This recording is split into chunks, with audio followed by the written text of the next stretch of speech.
Guys এখন আমার friend যাচ্ছে বাজারে আর আমি সাথে সাইকেলে উঠেছি। তো ও একটু বাজার যাবে আর আমি ওখানে থাকবো, তারপরে আবার চলে আসবো। ওর সাথে আমাকে পাগলের মতো লাগছে আমি জানি, তাও যাচ্ছি, একটু ঘুরতে ইচ্ছা করছে তাই।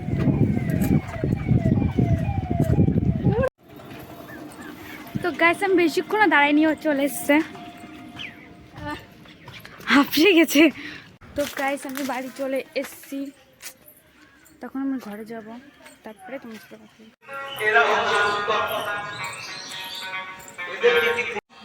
আমি জীবনে কোনোদিনও শিষ্য হতে পারি না, আমি কি করে গুরু হব? আমি তো তো এখন আবার যাবো বাউল গান শুনতে, তো ওর জন্য একটু রেডি হয়নি। আর আজকে আমাদের বাউলের দ্বিতীয় দিন, আর কালকে হলে শেষ, কারণ 3 দিন বাউল হয়, একদিন হয়ে গেছে, আজকে হবে, আর কালকে হলে শেষ বাউল। তো এখন আমি রেডি হয়নি, ওখানে যাব, তো ওখানে যেয়ে বাকি ভিডিও বানাচ্ছি। কারণ আজকে আমি সারাদিনে ব্লগ করিনি, ঠিক মতো ব্লগ করিনি, কারণ আজকে শরীরটা আমার খুবই ক্লান্ত লাগছিলো, তাই কিছুটা ব্লগ করেছি আর ব্লগ করাই হয়নি। তো ওখানে যেয়ে বাকি তোমাদেরকে দেখাচ্ছি। তো গাইস তখন আমি রেডি হয়ে গেছি আর এখন যাব, মা রেডি হচ্ছে, তো মা রেডি হয়নি, আমি আর মা যাব। আর ওখানে আমার সব ফ্রেন্ডরা আপাতত চলে গেছে মনে হয়, দেখা যাক গেছে নাকি, দেখছি। তো চলো যাওয়া যাক।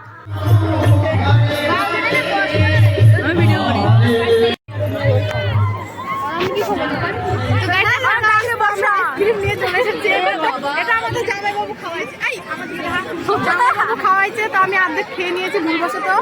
তো এখান থেকে আবার আমার কাছে গোটা আছে।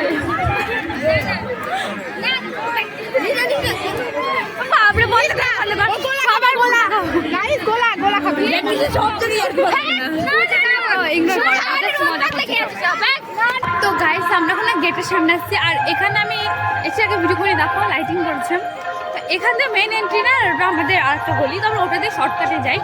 তো এই দেখো, তো আমার ক্যামেরাটা অত ভালো না, ওই জন্য এরকম হচ্ছে। তো সবাই ছবি তুলবে বলে এসছে, তো চলো একটু ছবি তোলা যাক, তারপরে তোমরা।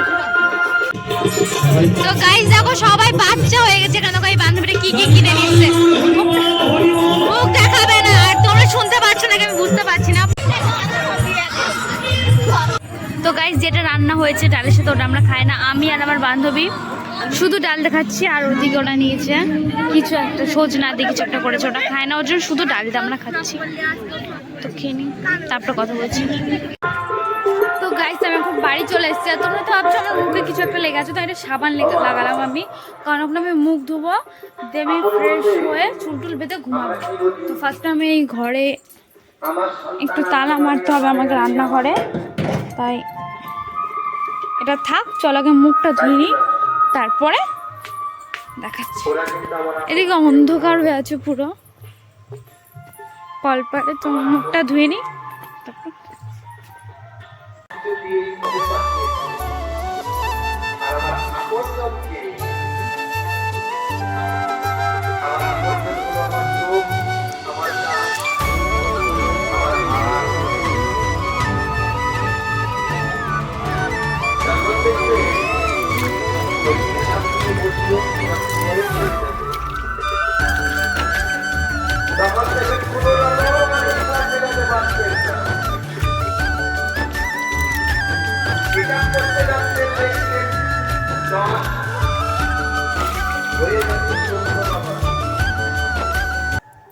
তখন একবারে না মা বললো যে খাবার আছে, তো ওটা গরম করতে বললো। তো দেখি এই তরকারিটা গরম করতে হবে, তো সব নিরামিষ রান্না হয়েছে আমাদের বাড়ি, তখন এগুলো গরম, তখন গ্যাসটা জ্বালিয়ে নিই,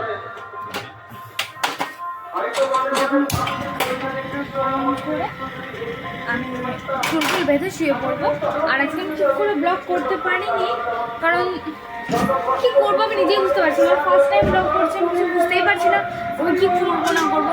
তাও আমি চেষ্টা করছি সম্পূর্ণ ব্লগ করার। তোমরা সাইড থেকে আওয়াজ পাচ্ছ, কারণ এখানে না তোমার আওয়াজ হচ্ছে খুব গানের, তোমরা হয়তো শুনতে পাচ্ছ আমার কথা। তো আমার যে কি ভুল হচ্ছে আমি নিজে বুঝতে পারছি না, কারণ ব্লগটা ঠিকঠাক মানে হচ্ছে না মজাদার। তো তোমরা প্লিজ কমেন্টে বলো যে ভিডিও তো আমি ভিডিও বানাচ্ছি তো আমি বুঝতে পারছি না আমার কি ভুল হচ্ছে, কিন্তু কিছু তো একটা কমই আছে যে আমার মজাদার হচ্ছে না ভিডিওটা।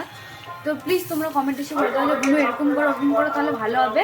তাহলে আমি নিজেকে একটু মানে যেগুলো বলবো কমে আছে ওগুলো আমি দিয়ে আরও চেষ্টা করবো ভিডিও আরও ভালো করার। তো আপাতত এর করে তরকারিটা গরম করে নিই, তারপর তোমাদের সাথে কথা বলছি। তো গাইস এখন আমি মুখ হাত ধুয়ে চুলটা বেঁধে নিয়েছি, আর এখন আমি পুরো ফ্রেশ হয়েছি। তো গাইস এখন আমি ঘুমাবো। আর তোমাদেরকে বলছি যে আমার যদি কিছু ভুলে যায় তাহলে প্লিজ নিজের ছোটো বোন মনে করে ক্ষমা করে দিও, আর প্লিজ একটু সাপোর্ট করো, কারণ প্রথমে তোমরা যদি সাপোর্টই না করো তাহলে আমি কী করে করবো। প্লিজ একটু সাপোর্ট করো, আর যদি ভালো লাগে তাহলে প্লিজ আমার চ্যানেলটাকে সাবস্ক্রাইব করো, আর একটু ভিডিওটাকে শেয়ার করে দিও, আর একটা ভালো মিষ্টি একটা কমেন্ট করে দিও। তো আজকের মতো বাই।